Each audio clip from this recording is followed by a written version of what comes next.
Hola, ¿qué tal? En este vídeo vamos a ver muy rápidamente y explicarlo de manera bastante sencilla la opción de cómo podemos administrar quién puede hacer dúo con nuestros vídeos de TikTok.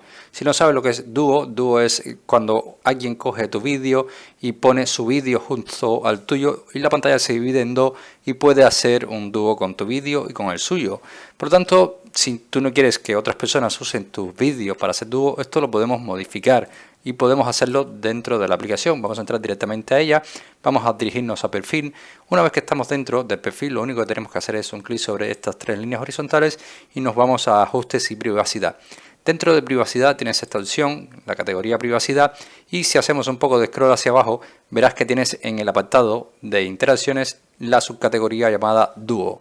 Haremos un clic sobre esta subcategoría y verás que aquí arriba dice que el dúo lo puede hacer todo el mundo, es decir, todos en estos momentos pueden usar estos vídeos para hacer dúo.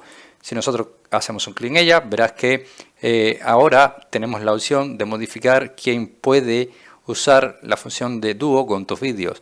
Entonces, si lo que quieres es restringirlo para que nadie pueda hacerlo, le dices que es solo tú.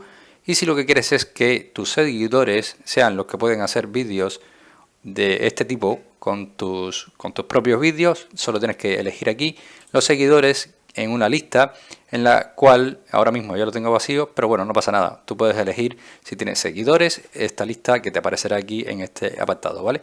Así que nada, espero que este vídeo te haya gustado, te haya ayudado. Y si es así, como siempre te digo, te invito a que me dejes tu like, suscríbete a nuestro canal y por supuesto nos vemos en un siguiente vídeo.